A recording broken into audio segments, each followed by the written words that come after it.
गांव के छोर पर एक पुरानी, थोड़ी टूटी फूटी हवेली थी। लोग कहते थे कि वहां कुछ अजीब होता है, पर आरव को इन बातों में कोई दिलचस्पी नहीं थी। उसे शहर में नया काम मिला था, लेकिन वहां का किराया बहुत महंगा था। इसलिए आरव अपनी माँ, पिता और छोटी बहन के साथ उस हवेली में रहने आ गया। हवेली में पहला दिन थोड़ा अजीब था। दरवाजे पुराने थे और चरमराहट की आवाज करते थे। हवा से हल्की सी चीख जैसी आवाज आती थी। माँ ने कहा, बेटा थोड़ा ध्यान रखना, यह जगह पुरानी है, कभी कभी अजीब आवाजें आती हैं।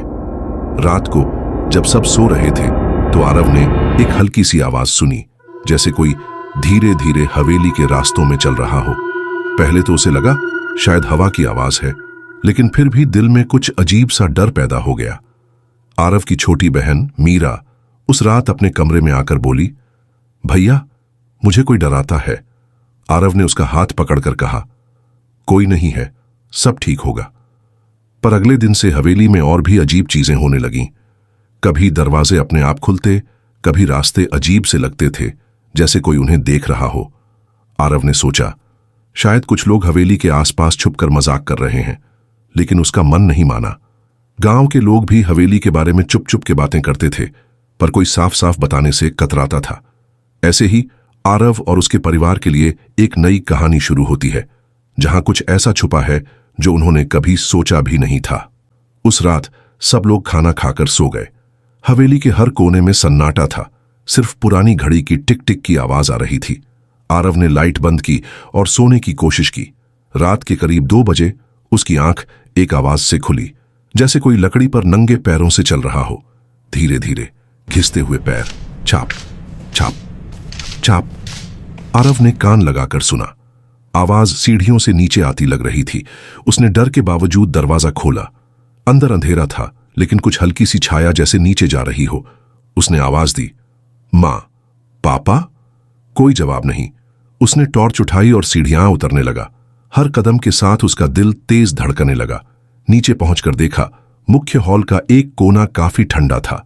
वहां जाकर आरव ने टॉर्च घुमाई। किसी का साया दीवार पर था, लेकिन सामने कोई नहीं था। उसके हाथ ठंडे हो गए। उसने पलटकर भागना चाहा, लेकिन एक ठंडी सांस उसके कान के पास महसूस हुई। मत जा, यहीं रुक जा। आरव ने झट से पलटकर देखा। कोई नहीं था। वो चिल्लाया, कौन है वहां? लेकिन सिर्फ एक चीज उसके कान में गूंज रही थी, हवेली के दरवाजे का कर्र रर्रेक से बंद होना, जैसे किसी ने उसे अंदर बंद कर दिया हो। उसी वक्त ऊपर से मीरा का चीखना सुनाई दिया, भैया कोई मेरे कमरे में है। आरव ने बिना सोचे सीढ़ियां 2-2 करके पार की। मीरा का कमरा बंद था। अंदर से आवाज आ रही थी जैसे कोई दीवार पर नाखून घिस रहा हो। जब उसने दरवाजा तोड़ा, मीरा कोने में सिमटी हुई थी और दीवार पर एक शब्द लिखा था, मैं लौट आया हूं। आरव ने अब तय किया, कुछ तो गलत है इस हवेली में। ये आवाजें, ये साए, ये ठंडी हवा, सब कुछ सामान्य नहीं है। पर अभी उसे ये नहीं पता कि जो कुछ हो रहा है वो बस शुरुआत है। रात के 1:47 सब लोग चुपचाप सो रहे थे, लेकिन हवेली में नींद सिर्फ दीवार की ईंटों को आती थी, लोगों को नहीं। आरव ने एक सपना देखा, एक अंधेरा रास्ता जिसमें कोई लाल साड़ी में छुपी औरत पीछे पीछे आ रही थी। उसका चेहरा दिख नहीं रहा था। हर कदम पर उसकी पायल की आवाज छन छन छन और तेज होती जा रही थी। जब आरव ने पलट के उसका चेहरा देखा तो आंख खुल गई। पसीने से भीग चुका था, सांस तेज थी। उसने घड़ी देखी, रात के 204, और उसी वक्त एक और आवाज नीचे से आई, हा आह। एक औरत की हल्की सी चीख जैसी, लेकिन वो चीख पूरी नहीं थी, जैसे कोई गला दबा रहा हो। आरव ने सोचा, मां ने तो कहा था कि सब सो गए हैं। फिर ये आवाज। उसने टॉर्च ली और नीचे गया। हर कदम पर लकड़ी की पुरानी फर्श चीखने लगी। नीचे सब ठीक था, लेकिन रसोई का दरवाजा आधा खुला था। अंदर गया तो चूल्हे के पास एक छोटी थाली पड़ी थी। उसमें गरम खीर थी और उसके बगल में एक जलती हुई दिया। खुद ब खुद, ये दिया किसने जलाया? आरव ने पीछे देखा। मीरा वहां खड़ी थी, लेकिन उसकी आंखें बंद थीं। मीरा ने धीरे से कहा, वो मुझे बुला रही थी। कौन बुला रहा था? मीरा ने आंख खोली, लेकिन उसकी आंखों में पुतली नहीं थी, सिर्फ सफेद रंग। जिसने ये घर छोड़ा था वह लौट आई है, वह लौट आई है। आरव ने उसके दोनों कंधे पकड़कर हिला दिया। मीरा नीचे गिर गई, बेहोश थी। मां और पापा भाग कर आए। ये सब क्या हो रहा है बेटा? आरव ने सब कुछ बताया। मां ने कान पकड़कर कहा, हमने गलती की। ये हवेली सस्ती थी, लेकिन इसकी कीमत हम अब समझेंगे। पापा ने कहा, मैं पहले ही कह रहा था, यह हवेली अपशगुन है। यहां कोई है जो नहीं चाहता कि हम यहां रहें। अगले ही पल घर के सब दरवाजे जोर से बंद हो गए। सब कुछ हिल गया।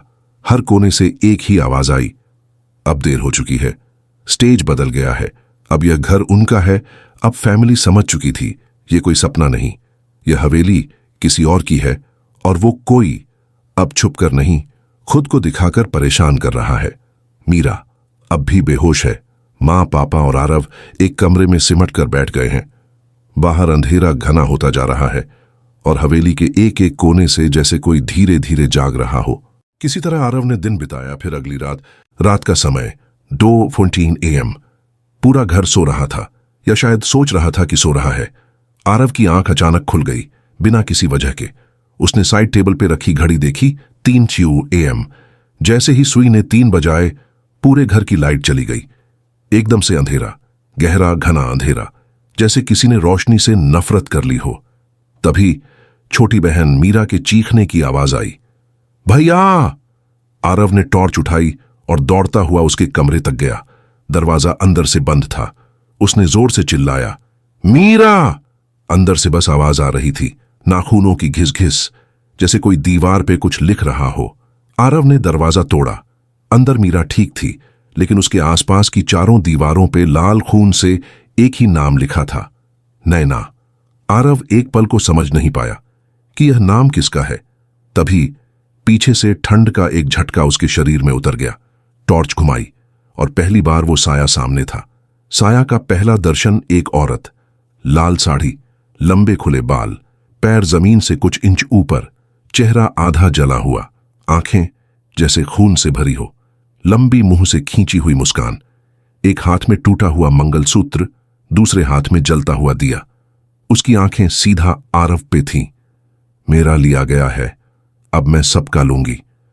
आरव ने मीरा को उठाया, लेकिन पैर हिल नहीं रहे थे। वो साया धीरे धीरे आगे बढ़ रहा था, बिना आवाज के। और जब वो 5 कदम पास आई तो पूरे कमरे की दीवारें हिल उठीं, फोटो फ्रेम टूट गए, बत्ती जली, बुझी, और फिर एकदम से साया आरव के सामने आकर हवा में खो गया। आरव की छाती पे एक जलती उंगली का निशान रह गया, जैसे किसी ने उस पर अपनी पहचान छोड़ दी हो। अब डर खत्म नहीं हुआ। शुरू हुआ है अगले दिन। पूरे घर में एक अजीब सा संकेत फैल गया। किचन के बर्तन खुद हिलने लगे, शीशे में कोई और प्रतिबिंब आता, और मीरा सिर्फ एक नाम लेते जा रही थी, नैना, नैना, नैना। आरव अब ठान लेता है, मुझे इस नैना के बारे में सच पता लगाना होगा। अगले दिन सुबह आरव मीरा के कमरे में उस नाम को घूर रहा था, नैना। उसका मन कह रहा था, ये नाम यहीं खत्म नहीं होता, ये कहानी शायद इस हवेली से पुरानी है। तभी दरवाजे पे खटखट होती है। आरव खोलता है। सामने एक बहुत बूढ़ा आदमी, जिसे गांव वाले बाबा रामदीन कहते हैं। सफेद धारी धारी दाढ़ी, आंखों में पुरानी आग, और कदम ऐसे जैसे सालों का बोझ ले जा रहे हों। बाबा रामदीन बोलता है, बचवा, तुम लोग गलती कर दिए। यह हवेली घर नहीं, कैद खाना है उसकी रूह के लिए, जिसका नाम था नैना। आरव, आप जानते हैं उसके बारे में? बाबा धीरे से बैठता है, मिट्टी में लकड़ी से गोला बनाता है और शुरू करता है पुरानी कहानी। फ्लैशबैक। 20 साल पहले की बात। नैना इसी गांव की थी, सुंदर, संस्कारी और सबकी प्यारी। गांव के ठाकुर के बेटे विक्रांत से छुप छुप के प्यार करती थी। पर जब बात शादी तक आई तो ठाकुर ने नैना को बेइज्जत कर दिया। एक गरीब दासी की बेटी मेरे खानदान में कभी नहीं आएगी। फिर भी नैना ने हार नहीं मानी। विक्रांत ने उससे छुपकर मंदिर में शादी की, लेकिन शादी के एक दिन बाद विक्रांत ने उसे धोखा दिया। उसी रात हवेली के तीसरे कमरे में नैना का बलात्कार हुआ और सब कुछ प्लान था। विक्रांत उसके दोस्तों के साथ नैना के साथ जानवरों जैसा सुलूक करके छोड़ दिया। नैना ने अपने आप को जलाकर मार दिया, उसी हवेली के किचन में, जहां आज तुमने दिया जलते देखा था। उसने कसम ली थी, जो भी इस घर में प्यार से आएगा उसका प्यार में खून मिला दूंगी। आरव का गला सूख गया। ये सब गांव वाले जानते हैं, बाबा रामदीन सब जानते हैं, पर डरते हैं। उस दिन से लेकर आज तक जो भी उस हवेली में गया या तो पागल हो गया या लापता हो गया। और अब तुम लोग। उसी वक्त बाबा का हाथ कांपने लगा, उसकी आंखों में आंसू थे। उसने मुझे सपने में कहा था, एक लड़का आएगा जो मेरा बदला पूरा करेगा। शायद तू ही है बेटा, या फिर तू उस बदले की भेंट चढ़ने वाला अगला नाम। आज रात हो चुकी थी। सब लोग एक कमरे में बैठे थे, डरे हुए, लेकिन आरव के चेहरे पर अब डर नहीं, इरादा था। उसने मां से कहा, मैं जानता हूं इस हवेली में एक कहानी छुपी है, मैं उस कहानी को ढूंढने जा रहा हूं। पापा ने रोका, पागल हो गया है, वो तुझे मार देगी। आरव, शायद मुझे मारना उसका इरादा नहीं, मुझसे सच कहलवाना है। उसका सच, उसका दर्द, उसका बदला। डायरी की तलाश आरव एक टॉर्च लेकर गया। हवेली के तीसरे फ्लोर पे, जहां सिर्फ 3 कमरे हैं, एक कमरा बंद है। गांव वाले कहते हैं उस कमरे को 20 साल से किसी ने नहीं खोला। आरव ने दरवाजा तोड़ दिया। अंदर सब कुछ जला हुआ था। जले हुए कपड़े, एक आधी टूटी पायल, एक लोहे का सिंदूरदानी और एक जल चुकी डायरी। बस आधे पन्ने बचे थे। उसने डायरी उठाई और पढ़ने लगा। नैना की आखिरी लिखी बातें। डायरी से, मैं नैना हूं। मैं सिर्फ एक लड़की थी जिसे प्यार पे भरोसा था, पर प्यार ने मुझे जला दिया। शादी हुई, पर दुल्हन बन के नहीं, लाश बन के निकली। विक्रांत ने कहा था, तेरे जैसे दासी की बेटी सिर्फ खेलने के काम आती है। मैंने जिस्म खो दिया, इज्जत खो दी, पर एक चीज बचा के रखी, अपना इंतकाम। जब तक इस हवेली में हंसने की आवाज आएगी, मैं रोती रहूंगी, और जब तक रूह को सुकून नहीं मिलेगा, मैं लौटती रहूंगी। आरव डायरी पढ़ता रहा। हर लाइन एक चीख जैसी थी, जैसे नैना ने यह सब सुनाने के लिए इंतजार किया हो 20 साल तक। डायरी के आखिरी पन्ने पे लिखा था, अगर तू सच में इंसान है तो मेरे साथ हुआ जुल्म का हिसाब ले। मैं तुझे छू नहीं सकती, पर तू चाहे तो मेरा हाथ पकड़ सकता है। आरव डायरी बंद करता है। अंदर से आवाज आती है, एक ठंडी सी सांस, एक दर्द भरी फुफकार। शुक्रिया। भाग 7, रूह का साथी।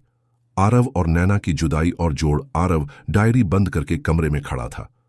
अंधेरा था, लेकिन दिल में एक नई रोशनी जग चुकी थी। डर चला गया था, अब इंतकाम था। तभी एक हवा का झोंका चला और पीछे से एक ठंडी सांस की आवाज आई, तुम मेरी बात सुनने वाले पहले इंसान हो। आरव ने आंखें बंद की और धीरे से कहा, मैं तुझे मुक्ति दूंगा नैना, कसम है मुझे। पहली रात, पहला प्लान। उस रात आरव को सपना आता है, एक जला हुआ शीशे का टुकड़ा जिसमें नैना का चेहरा दिख रहा था। मैं तुझे उन सब तक ले जाऊंगी जिन्होंने मुझे तोड़ा, जलाया, भुला दिया। सपने में एक पुराना नाम सुनाई देता है, राजवीर। विक्रांत का पहला दोस्त, जिसका रोल सबसे बड़ा था। हॉरर एनकाउंटर शुरू। राजवीर के घर का माहौल। अगली रात आरव नैना की रूह के इशारे पे गांव के किनारे एक खंडहर जैसे घर तक पहुंचता है। वहां राजवीर रहता है, अब तक शादीशुदा, पर अंदर से अब भी शैतान। रात के 12 बजे राजवीर के घर में एक बत्ती बुझती है, फिर एक एक करके। खिड़की से हवा नहीं, खून गिरता है।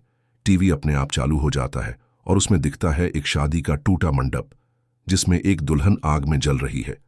राजवीर के बिस्तर के नीचे से हाथ निकलते हैं और खींचते हैं।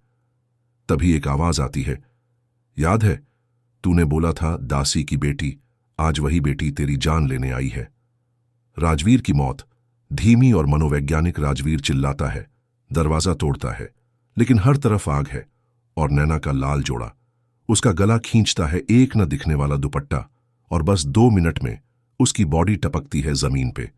आंखों से लहू और चेहरे पे दर्द का दर्द। आरव बाहर खड़ा था। उसके कान में एक आवाज आई, एक खत्म, अब अगला। उसने पीछे मुड़ के देखा, कोई नहीं था, सिर्फ एक छोटी सी पायल और जमीन पे जलता हुआ दिया। भाग 8, दूसरा बदला। डॉक्टर की मौत। ऑपरेशन टेबल पर पिछली रात राजवीर की राजभरी मौत ने गांव में सनसनी मचा दी थी। लोग कह रहे थे उसकी आंखें ऐसे निकल गईं जैसे उसने कुछ देखा हो, जो दुनिया के लिए नहीं था। आरव अब पूरी तरह रूह के साथ कनेक्टेड था। नैना उसे हर रात सपने में दिख रही थी और हर सपना एक नए शिकार का सिग्नल होता। सिटी हॉस्पिटल, डॉ सतीश मल्होत्रा। डॉ सतीश एक हाई प्रोफाइल न्यूरोसर्जन, लेकिन 20 साल पहले विक्रांत का क्लोज दोस्त, और नैना का बलात्कार के बाद चिकित्सा के नाम पे उसकी बॉडी को छुपा दिया था। इलाज नहीं किया, जख्म पे पट्टी नहीं बांधी, जख्म और गहरा किया, रूह तक तोड़ दिया। रात 2:13 ऑपरेशन थिएटर का हॉरर शुरू। आरव उस हॉस्पिटल में एक पेशेंट के रूप में एडमिट होता है। उसने फॉर्म में लिखा, नाम आरव, इमरजेंसी, आंखों के आगे अंधेरा। नैना की लाइन का इशारा, डॉ सतीश उसे देखते ही चौंक गया। उसके चेहरे पे थोड़ी परेशानी, थोड़ी पहचान। ऑन ऑपरेशन थिएटर में ले जाते वक्त आरव ने उसे सीधा आंखों में देखकर कहा, आपको याद है एक जला हुआ जिस्म जिसका नाम नैना था? डॉ सतीश का रंग सफेद। उसने चिल्लाया, यह सब क्या बकवास है। तभी ओटी के लाइट्स ब्लिंक करने लगे।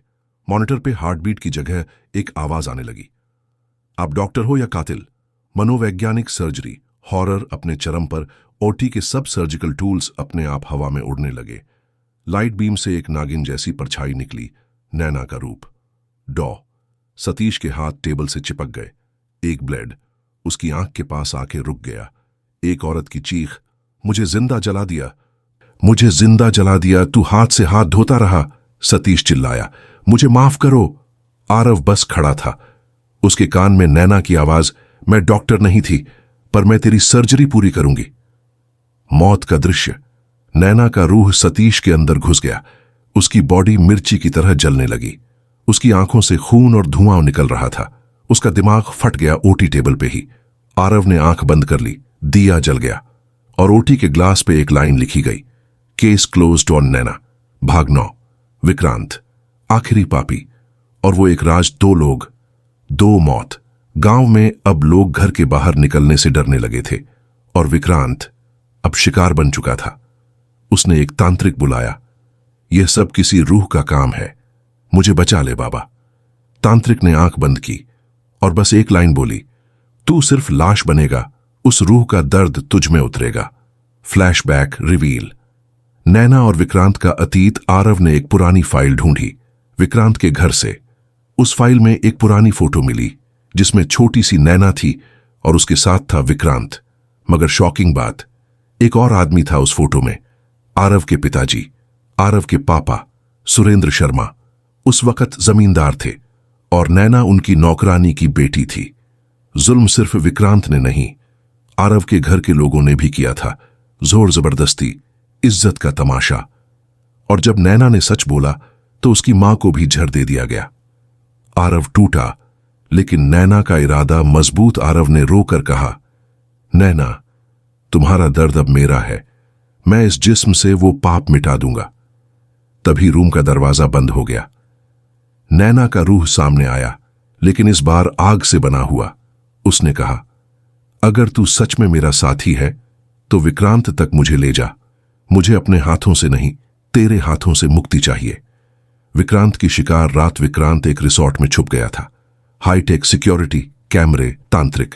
लेकिन रात के 3 बजे हर बल्ब फ्यूज, हर सीसीटीवी स्टैटिक और गेट खुद ब खुद खुला। एक आवाज, तेरा वक्त आया है विक्रांत। आरव रिसोर्ट में घुसता है, आंखों में लाल रोशनी, उसके अंदर नैना का रूह। विक्रांत चिल्लाता है, तू इंसान है या भूत? आरव, मैं उसका दर्द हूं जिसे तूने जिंदा जला दिया था। भाग 9 का क्लाइमैक्स, विक्रांत की मौत। विक्रांत तांत्रिक के पीछे छुप गया, मगर तांत्रिक ने बोला, तू पापी है, मैं तुझे नहीं बचा सकता। फिर रिसोर्ट की दीवार से लाल खून बहने लगा, जमीन से जलते हाथ निकले और एक दुल्हन का जोड़ा विक्रांत के शरीर पे चिपक गया। उसकी सांसें रुक गईं। आंखों के अंदर से एक औरत की चीख सुनाई दी, मेरा सौदा तेरा लहू था, अब पूरा हुआ। भाग 9 का अंत। विक्रांत मर गया या नहीं? आरव ने आंखें बंद की, लेकिन जब खोला तो खाली जमीन थी। सिर्फ एक जली हुई फोटो जिसमें सिर्फ नैना थी और एक बच्चा उसकी गोद में। यह कौन है? भाग 10, आखिरी साथ, आखिरी साजिश, रूह का मुक्तिदान। विक्रांत रिसोर्ट में मर चुका था, मगर जमीन खाली थी। सिर्फ एक जली फोटो मिली थी जिसमें नैना थी और एक छोटी सी गोद में बच्ची। आरव की रात अब नींद से नहीं, सच्चाई से भरी थी। सच का चेहरा, नैना की आखिरी कहानी। उस रात आरव मंदिर के पीछे एक भूले छूटे हवेली गया, जहां एक पुराना बूढ़ा फकीर रहता था जिसे सब पागल कहते थे। आरव ने फोटो दिखाई। बूढ़ा मुस्कुराया, बोला, बेटा, तू समझता है तू नैना का मददगार है? नहीं, तू उसका अपना है। वो बच्ची तुम दोनों का खून थी। आरव का चेहरा सफेद पड़ गया। फ्लैशबैक।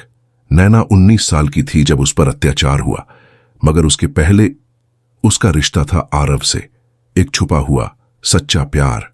उस रात जहां हवेली में उसके साथ भेदभाव हुआ, उसी रात उसने एक बच्ची को जन्म दिया। लेकिन विक्रांत ने उस बच्ची को भी मार दिया। उसका पाप सिर्फ नैना तक नहीं, आरव की बेटी तक पहुंचा था। आरव की रूह का टूटना। आरव, जिसे लगा था वो मदद कर रहा है, अब उसे पता चला उसकी रूह भी दोषी थी, क्योंकि उसने उस वक्त नैना की बात नहीं सुनी। उसकी मुंहबंदी कर दी गई थी फैमिली के द्वारा।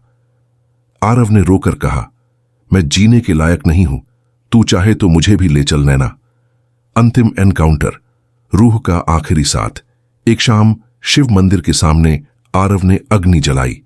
उसने सारी वस्त्र, सब यादें और फोटो उसमें डाल दी। तभी पीछे से नैना का रूह आया। इस बार पहली बार बिना गुस्से के, एक शांत रूह, एक मां जैसी रूह। मैं तुझे दोषी नहीं समझती आरव, तू तो मेरा साथी था जो मुझ तक देर से आया। मेरा इंतकाम पूरा हुआ, अब मैं जा रही हूं। आरव ने हाथ जोड़ के कहा, और